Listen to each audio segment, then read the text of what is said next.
What I'm working on today is finishing up the flooring project as part of the phase 3 of the kitchen.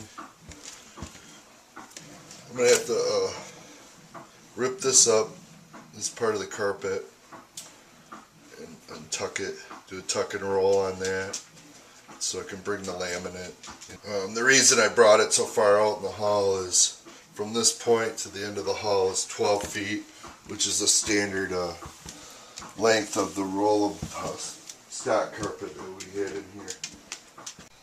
One thing I noticed, gotta be really careful when you put this stuff down that it's free of debris. Somehow we got something underneath here and I could feel it the other night and it was driving me nuts. I'm using the ends I cut off to start a new course at the other end, that way it saves